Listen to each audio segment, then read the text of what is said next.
Hello all, welcome to alexjwilson.com, and today we're doing a neighborhood spotlight. But this one's a little different because we're visiting a neighborhood that isn't even developed yet.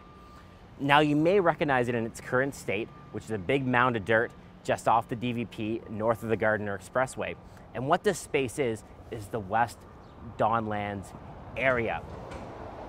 So the City of Toronto, the Waterfront Development Corporation, and the Province of Ontario earmarked this area as a space that needed to be urbanized. And what it is an 80-acre parcel of land that's going to include a 23-acre park and a space for 6,000 residential units. So what's the focus in this neighborhood? Well, I see three things. Number one, sustainability.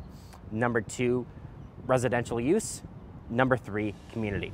So let's talk about the sustainability aspect. As I mentioned, there's a 23-acre park that's going to be going into this neighborhood.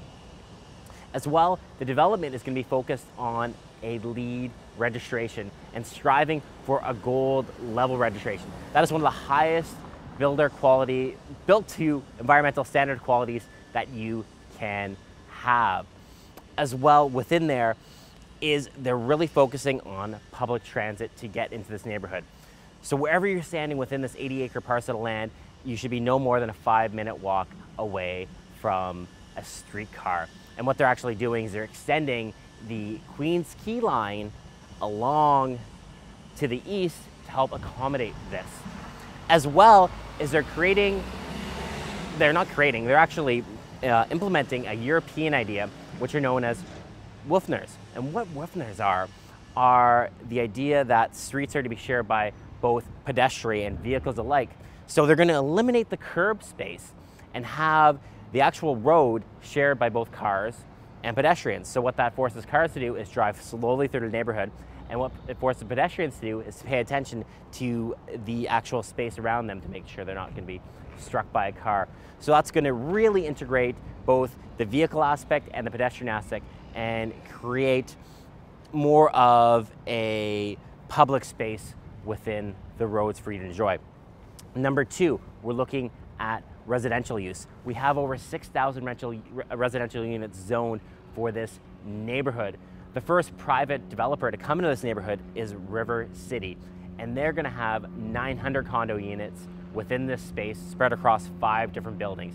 Now, River City 1 has already launched, and we're just launching River City 2. So if you're interested in development, you can contact me.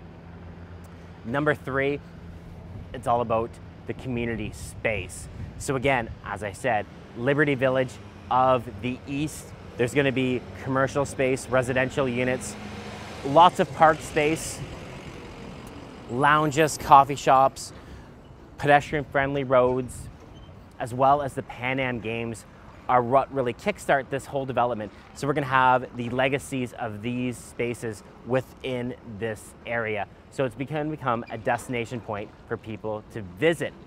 As well as we're right neighboring just Distillery District, so people can come down here and you're close to Distillery District and explore those historical buildings. So if you're interested in learning more about this whole redevelopment of the neighborhood, send me an email at contact@alexjwilson.com. Or if you're interested in purchasing something within this neighborhood, call me at 416-996-5181. And for more videos on the City of Toronto and other developments in the area, check out my website at alexjwilson.com. Well, from everyone at alexjwilson.com, making your real estate dreams come true. Talk soon. Bye-bye.